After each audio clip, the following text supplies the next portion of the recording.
Manchester United, they say, are pleased to confirm that Sir Jim Ratcliffe has completed his 27.7% acquisition. Sir Jim Ratcliffe confirmed to be taking over 25% of Manchester United Football Club. This has been a REIT. On the 24th of December 2023, INEOS and Jim Ratcliffe were revealed to have won the bid to take over as minority shareholders at Manchester United and begin running the football club.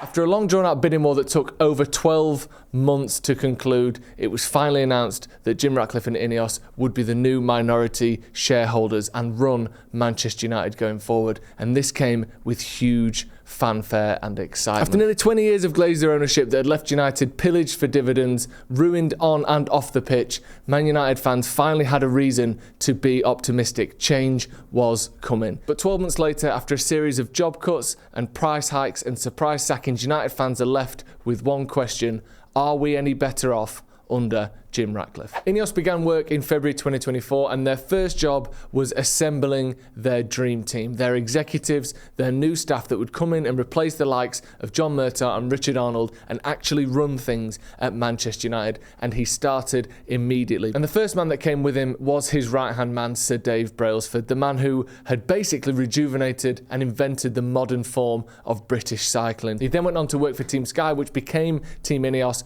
ran and owned by Jim Ratcliffe. He came in immediately as Jim Ratcliffe's right-hand man. With him as well came Jean-Claude Blanc, a man who had made his career at Juventus during the time where they were relegated from Serie A for their match-fixing scandal. He then helped them rejuvenate, build their own stadium and get back to the top. From there he went to PSG, where he basically oversaw the Qatari redevelopment of that entire football club, taking them from one of the smaller teams in France to one of the biggest, not just football brands, but fashion brands in the world, signing stars like Kylian Mbappe, Neymar, and others, of course. He came in as CEO of INEOS Sport and became a member of the board of directors at Manchester United. So far, we've got a nice little team being assembled here. And that's when the next step happened, picking the best in class people from around football. And that started with Omar Barada, Manchester United's new CEO, taken from Manchester City and thought to be on the through line, the pipeline to potentially be the CEO one day over at Manchester City. He came over and immediately took that job at Manchester United. And next up came Jason Wilcox, a man who had worked at Manchester City with Omar Barada with the academy sides. He then went to Southampton to become their director of football. He was brought in to be Manchester United's technical director of football, overseeing and implementing the style of play long-term with the manager at hand. At that time, it was Erik Ten Hag. And finally, the last piece of the jigsaw, the one that was the most difficult to bring in this new directorial position, the man who cost millions of pounds to bring in, and we had to wait over 5 months to get him from Newcastle, and that is Dan Ashworth, a man who will feature quite heavily in this video, as I'm sure you can imagine. The long, drawn-out procedure of gardening leave, threatened legal action with Newcastle, being described as a 10 out of 10 director of football. He was brought in to be the final piece of Jim Ratcliffe's puzzle at Manchester United. Their first big task in footballing terms after taking over at Manchester United was what to do with manager Erik Ten Hag. We'd had a terrible season the year before. Of course, everyone remembers finishing 8th, woeful in the Premier League. Top players, United's best players this season before, the likes of Rashford and Casemiro, looked absolute shadows of their former selves. However, we won the FA Cup. And that put Manchester United in a very difficult position, because if you sack this guy, a lot of fans will say you cannot do that after beating our biggest rivals, or maybe second biggest rivals behind Liverpool, in a major trophy. You can't do that. However, the signs were there that Ten Hag's synergy with the team were not what INEOS would like it to be. And also, let's be honest, they've changed all these other people. Everyone else above him has gone. He was the last piece of the puzzle from the previous regime that was still pulling the strings at Manchester United. And that was a massive decision that they had to make. They decided to keep him, but not before a long, drawn-out and public talent search for other managers around Europe, including interviewing Thomas Tuchel. The reportedly sticking points were over the finances and control of Manchester United's squad that Tuchel would receive. That broke down. There was also links, of course, to the likes of Thomas Frank, Graham Potter, even Gareth Southgate was a name that was mentioned, although that was slightly quashed and quieted by some of the INEOS team. Manchester United were doing a public search for a new manager, something I've never seen before and never seen since. Basically, we went, we don't really like Erik ten Hag, so if someone can impress us, they can have his job, and if not, I guess we'll keep him. And that was followed by going, I guess we'll keep him. They activated the one-year contract extension that was already existing in his previous contract. They didn't give him a new contract. They didn't rewrite and restructure and extend what he was doing. They just went, see that little tick box in your contract? We've just put a tick in that. They did basically the minimum they could to say to him, we want you, not necessarily for the long term, but for the next 12 months. So you've decided to keep the manager. The next thing, you have to back him. And admittedly, INEOS did back him, but we started to see a few cracks coming in the summer transfer window. And some of it you can only notice afterwards. The likes of De Ligt and Mazraoui, that were clearly Erik ten Hag's suggestions. He was backed with those players. The likes of Joshua Zirkzee, who, as time unfolds, it seems as though that maybe was a Dan Ashworth signing. Then you've got other transfers like Manuel Ugarte, who again seemed to be a club signing rather than necessarily the manager or Dan Ashworth, who was supposedly in charge of scouting out these sorts of players and bringing them in. There was immediately a weird bit of a disconnect between Dan Ashworth and the rest of the United's directorship. So Erik ten Hag had 180 million spent on him and basically taking his total to around 600 million since joining Manchester United. He had everything he needed to get set up for that next step, pushing back into the top four and bringing together these little bits and pieces of a good cup run here, a top three finish there, a few more signings. Now Manchester United can start pushing in the right direction.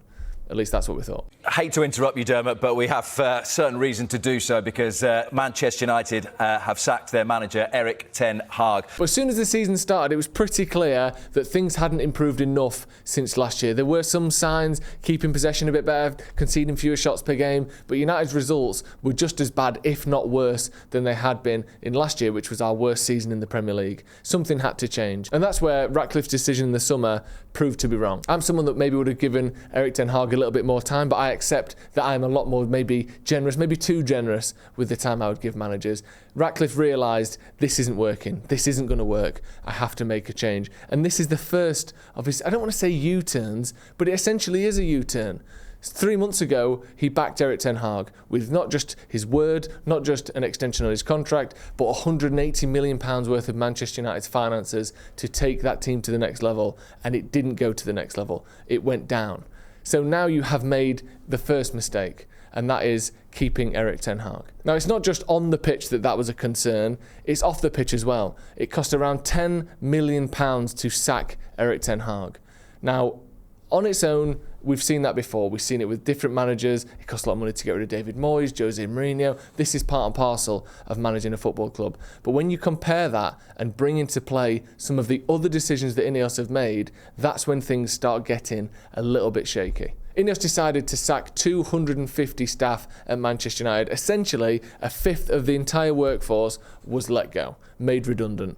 You need to find new jobs. And I think maybe there's an argument to be made that Manchester United had become a sort of bloated organisation where the ownership in the Glazers didn't really pay attention to things and things were allowed to sort of expand in areas and get a little bit overblown. But these are people's jobs that we're talking about here. And these are drastic, massive cuts by INEOS. And again, I think a lot of people looked at that and said, on a personal level, it's very sad. And for every single one of those people, it is a terrible day. But maybe looking at Manchester United, things had gone a little bit too far. We didn't necessarily need 20% more staff than the average across the Premier League. Maybe there was reasons why they did this. And I think some people basically went, okay, I get it, but now you have to prove that was the right decision. They then followed that up by going for Sir Alex Ferguson, which again, it was a 50-50 split from what I saw. They took away the £2 million a year that he was earning as a director and basically said to him, we're going to drastically cut your wages because we don't want to give you that money anymore. And again, I was someone that looked at that and thought Sir Alex Ferguson deserves a massive amount of money every year from Manchester United because of what he's done for us. Every year for the rest of his life, he should feel as though he has more than enough money to look after himself and his family for basically building the modern version of Manchester United. So Matt Busby obviously built his legacy and built Manchester United into the club it is today. But the Premier League era, the last two generations of Manchester United fans only remember Sir Alex Ferguson. And he deserves, for me, whatever he wants wants for the rest of his life. However, again, some people said he's already a rich man, he doesn't necessarily need it, and to take a pay cut isn't the worst of things. And that's when the ticket price hikes happened, because I think this is a line where a lot of people said, you've gone too far now. INEOS made all remaining unsold tickets at Old Trafford for the rest of the season £66 across the board. Whether you're a child, whether you're an adult, whether you're a pensioner, you're paying the exact same price, and it is £66. And in some cases, this was a price hike of like over double. You could get cheap kids' tickets for certain games, and now, if you want to go to the game with your 2 kids and your dad, that's going to cost you close to 300 quid. Once you've got travel and you've got in and you've got this is absurd. And I think a lot of people realise that you're pricing out local fans and working class fans from going to watch the match between now and the end of the season. And again, does this mean that next year we start at 66 quid? At the minute you could have got a lot cheaper tickets if you'd bought earlier on, or if you'd bought them when they were released. But going forward, are they going to put those prices back down, or is this just the standard now? And that is the worry for a lot of Manchester United fans. That at the expense of all else, INEOS are prioritising profits and business even ahead of the fans of Manchester United. And I think that was a line where people started to say, you've gone too far here. And there are other things as well, again, maybe smaller things, but the Christmas bonus for staff went from being £100 to a £40 M&S voucher. Yes, it's nice, it's still a bonus, and not everyone gets a bonus. But when it's been cut by more than 50%, you do start to think, well, what are the perks of working here? My mate just got sacked. I can't get to the games anymore because the free buses that were put on for cup finals and that sort of thing have been cancelled as well. The bonus at Christmas is worse than it ever was. We need something back here. The women's team is another area where fans have criticised the ownership. Jim Ratcliffe, ever since he arrived at Manchester United, has spoken about the women's team as though they were sort of an afterthought. It's kind of like, well, the men's team's the proper team and the women's team is an opportunity, as he called it. He took the women away from their newly built training facility and gave it to the men's team, while the men's team were waiting for their training facility to be redeveloped. And on one hand, I'm sure people can see that the men's team has been around for longer, it makes more money, but there's no point in having a women's team if you're just going to treat it as an afterthought. There's a lot of people around the world who love watching the women's team. Jim Ratcliffe has also referred to the men's team as the first team and has gone to watch the men's team league games instead of watching the women's team FA Cup final, a game of much more importance for that team, of course. And it just feels a general feeling around the club that the women's team is very much an afterthought. And I think for a lot of people who love the women's team, for a lot of young women who see themselves playing for Manchester United one day, the only avenue to do that is through the women's team. And I think that the idea that this is some sort of stick-on that comes with Manchester United men's team shouldn't be the case, and especially for a new owner to come in, he should be supporting all facets of Manchester United and building all facets of Manchester United as high as they possibly can be. After the sacking of Erik ten Hag came their next huge decision from the footballing side of things: who replaces him? It was the last piece of the puzzle in terms of INEOS clearing out and taking over Manchester United, like we said before. It made sense that they wanted to bring in their own person, but this in itself brought up massive issues with the new structure at Manchester United. We decided on In Amorim, a relatively unproven coach from Portugal. He'd won a couple of league titles but had only ever managed in one country. He's someone that, again, is an up-and-coming manager, looks like a star, but has a CV equivalent or maybe even slightly less impressive than Erik ten Hag's was when he came in. He was a manager that a lot of people were very excited about. Unfortunately, one of the people who wasn't particularly excited about him was Dan Ashworth.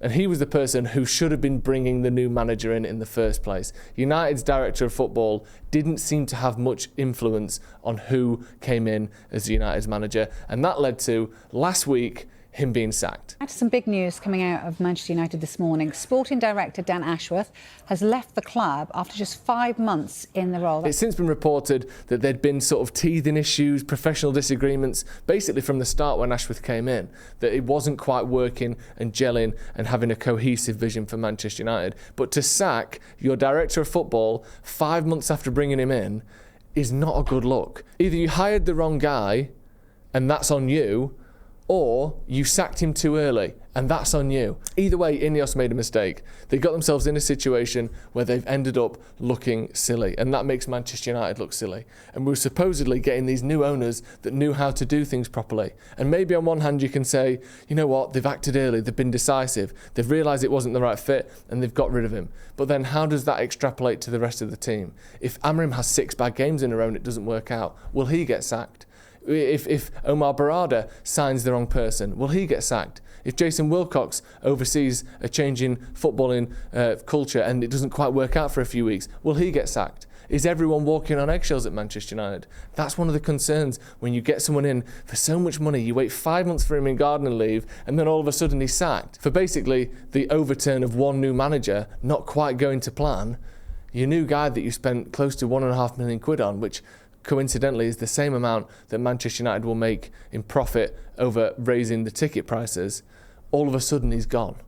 It doesn't look great, does it? But it hasn't all been negative. Let's be fair here. Let's look at some of the positives, because I'm still someone that holds a lot of hope for INEOS and Jim Ratcliffe, but we have to look at what we've seen so far. Let's get into the first positive then, and this was a huge positive, beating Manchester City and winning the FA Cup. Now you might say, well, that was the previous ownership. That was Richard Arnold and John Murtaugh and the Glazers who brought Ten Hag in. And yeah, it was. So they get a lot of the credit for this as well. But INEOS were running Manchester United when we won that FA Cup and had been for a number of months. So you have to give them some of the credit. Maybe not much, but they were there, they were overseeing things, and that FA Cup win did happen. Decide at home how much credit you want to give them for that. It wasn't just that as well. Manchester United, I think, have made some good signings this summer. I think Mazraoui and De Ligt look very, very promising. Every single week, Ugarte looks like a better player. I think Joshua Zirkzee, the jury's definitely still out with him, and I know a lot of people have decided he's not quite up to the speed of Manchester United, and maybe he isn't. But again, we've got a long way to go to work that one out. I just think we've got some strong signs from the people that we brought in. And it's worth mentioning as well that if you include the Jadon Sancho to Chelsea deal, which is an obligation to buy, we made over 100 million in sales this summer. It was the most United have ever made in a single window in terms of sales. So that is a good thing. That is promising. That's something where United have been massively lagging behind the likes of Chelsea, Liverpool and Arsenal in recent seasons, getting money for the players that we don't want or don't need. That's a good start. Fan engagement has been a thing that INEOS have been much more keen to do than the Glazers ever did. And maybe you could say after the ticket prices went up that some of it's a little bit for show and they didn't consult anyone over that decision, the sort of thing that really the fan supporters groups and people like Must would usually be consulted on, and they weren't. So is it all for show? Perhaps it is. But we at least hear and see from Jim Ratcliffe and Dave Brailsford a lot more than we ever saw from the Glazers. They are at games. They clearly care, whether it's just from a financial perspective or whether it's from a footballing perspective. Maybe that's still up in the air a little bit, but they are on the ground at Carrington, at Manchester United, at Old Trafford. They are doing the job of owning Manchester United, which is more than can be said for the last 18 years under the Glazers. And I think another thing that's worth mentioning, and it's not a on-the-pitch thing or even necessarily an off-the-pitch thing, but it's something that hopefully will permeate in Manchester United, and that is the general ethos of INEOS. They come from an elite sport background. Whether you're into cycling or not, they are good at getting the best out of people. Dave Brailsford did that with the British cycling team. Jean-Claude Blanc did that at Juventus and at PSG. Jim Ratcliffe has done that again with INEOS Grenadiers. It's not like these are bankers or, hedge fund managers or Nepo babies like the Glazers are. These are people who have some level of sporting success. And I do think that that is a completely different mindset to the Glazers. They don't care about sport, or certainly don't care about football. Maybe they care about the Tampa Bay Buccaneers a little bit, but Manchester United is an afterthought to them. That clearly isn't the case with Jim Ratcliffe and INEOS. There's even, it seems as though he was a Man United fan growing up. I know he went to watch Chelsea afterwards, but he was from Greater Manchester. He went to watch United. He is a Manchester United fan. Again, these are things in the right direction. These are good things. If you want someone looking after United, then you want someone who cares about us looking after Man United. That makes sense to me. So again, these are good things, and these are things that should bring a genuine care and interest in Manchester United, instead of it being this back-of-the-mind thought where we might get a dividend every year that the Glazers thought it was. And on that, by the way, INEOS, when they came in, cancelled all dividends for the next 3 years to any board members or owners. So they cancelled and stopped, at least for the medium term, any more dividends. Something else that I think we should put in the positives column is the recruitment of Ruben Amorim, United's new coach. Again, as I mentioned before, maybe he only had success in one country, but it was very good success. Sporting Lisbon hadn't won the league in 19 years when he arrived there, and he's won it twice in 4 years. He plays a very expansive, modern style. We've seen what he's done at Manchester United already, and it's not perfect and it's not all been put together, but there's a style of play. You can see what he's trying to do in a few weeks. You know, the approach and the acquisition of Ruben Amorim, I think, was very impressive. Teams tried to get him last season and couldn't quite get it over the line. Manchester United managed to get that done. He'd been linked with Liverpool. He was linked even with Man City before Omar Barada left. He's clearly someone that is fancied by teams across Europe, and United got him in. And I think that's a very good thing. He's a young manager. He sort of fits this kind of rebuild and growth that Manchester United need to show. And so far, again, the results haven't been perfect, but we are seeing signs of a manager that kind of has the right personality and tactical nous to get to grips with Manchester United. I think for me, the thing that is the most exciting thing INEOS have done since they came in, and the thing that will certainly have the longest legacy should they go through with it, is the new stadium proposals. It's pretty clear to me that Jim Ratcliffe wants a new stadium. He's always been talking about redeveloping Old Trafford or getting the new stadium in, but this Wembley of the North, where we've got the likes of Seb Coe and Gary Neville coming in as part of a task force to look at redeveloping not just the stadium, but the whole area around Old Trafford.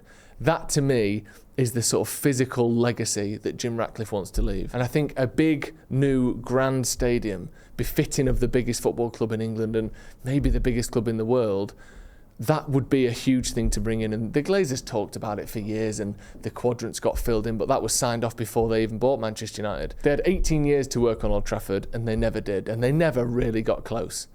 As soon as INEOS have come in, we're seeing concrete proposals for new stadiums at Manchester United, looking at around $2 billion of an investment to bring in new housing, new shopping centres, new things to the area, making the Old Trafford sort of experience one where it's not just you get there 5 minutes before kick-off and leave immediately. Maybe you spend a little bit of time around the stadium. Maybe there's actually things to do around there.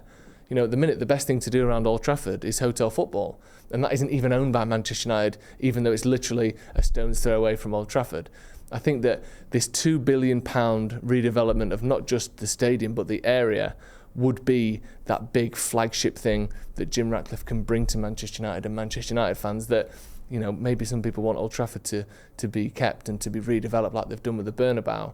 But whatever they end up doing, taking Man United to the next level with a big 100,000-seater stadium, that would be absolutely massive. So give me your thoughts in the comments below. 1 year of INEOS at Manchester United. What have we seen so far? They are ruthless. I think that would be the single word I would use to describe them. Whether that's getting rid of jobs, whether that's putting up ticket prices, or whether that's sacking Erik ten Hag, or Dan Ashworth for that matter, they aren't afraid to make big decisions. And not all of them I agree with. And in fact, plenty of them I disagree with.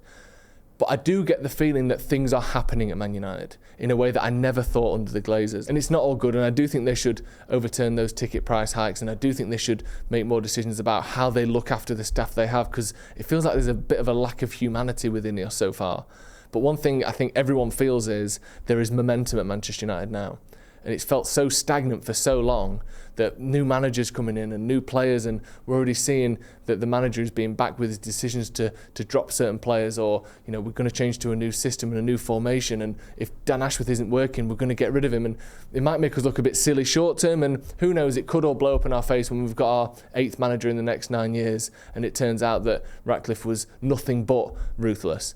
But if it's ruthless along with some tactical expertise from the manager and from the team around him, then maybe United can actually start taking steps to get back up to where we need to be. So what do you make of the first year of INEOS at Manchester United then? Get your thoughts in the comments below. Are we better off under Jim Ratcliffe and INEOS, or is it just people losing their jobs, ticket prices going up, and not a lot of improvement on the pitch? See you in a bit.